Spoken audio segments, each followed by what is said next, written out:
কয়েকটা দিন ধরে আমার শাশুড়ি একটু মানসিক অশান্তির মধ্যে আছে, শরীরটাও একটু খারাপ। সকাল থেকে আজকে যে কত কাজ করছে, সব কাজ সে নিজে করে। বাবা তো না থাকার মতোই, সৎ বাবা। এটা থাকলে কি আর না থাকলে কি। আর বেটার চেহারা দেখছেন? হ্যাঁ, খন্নাসের মতো চেহারা। আসসালামু আলাইকুম বন্ধুরা, এটা আমাদেরই গল্প নাটকের 23 নম্বর পর্বটি দেখার পর আপনারা নিশ্চয়ই চরম উত্তেজনায় আছেন। বিশেষ করে মেহরিনের বাবার হঠাৎ ফিরে আসা আর মেহরিনের গোপন করা সেই বিশাল মিথ্যা, সব মিলিয়ে পরিস্থিতি এখন কোন দিকে মোড় নেবে। আজকের ভিডিওতে আমরা এই সব রহস্য নিয়ে কথা বলবো, তাই ভিডিওটি না টেনে শেষ পর্যন্ত দেখুন। বন্ধুরা, 23 নম্বর পর্বে আমরা দেখেছি এক চরম নাটকীয়তা। মেহরিন এতদিন সবাইকে বলে আসছিল যে তার বাবা নেই, কিন্তু হঠাৎ করে তার বাবা মায়ের এই উপস্থিতি পুরো বাড়িতে এক বড় ধরনের ঝড় তুলে দিয়েছে। মেহরিনের শাশুড়ি মেহরিনকে সরাসরি মিথ্যাবাদী এবং বিপজ্জনক বলে সাব্যস্ত করেছেন। এমনকি তিনি মেহরিনের শ্বশুরকে বলছেন তাকে বাড়ি থেকে বিদায় করে দিতে।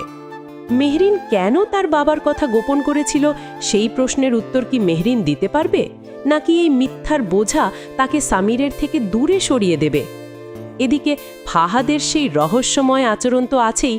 ফাহাদ যখন হুট করে বাসায় এসে জানতে পারল যে সায়রার বাবা তাদের বাসায় এসেছিল, তখন ফাহাদ চমকে গেছিল। তবে পর্বের সবথেকে করুণ দৃশ্য ছিল মেহরিনের রান্নাবান্না নিয়ে শাশুড়ির বৈষম্য। সায়রার বাবার জন্য রাজকীয় আয়োজন হলেও মেহরিনের বাবা মায়ের বেলায় শাশুড়ি তাকে সাধারণ মাছের ঝোল রান্না করতে বাধ্য করেন। শাশুড়ির এই আভিজাত্যের লড়াই মেহরিনকে আরও বেশি কোণঠাসা করে ফেলছে। আগামী 24 নম্বর পর্বে আমরা হয়তো দেখতে পাব মেহরিনের বাবা ফিরে আসার পেছনের আসল রহস্য কী।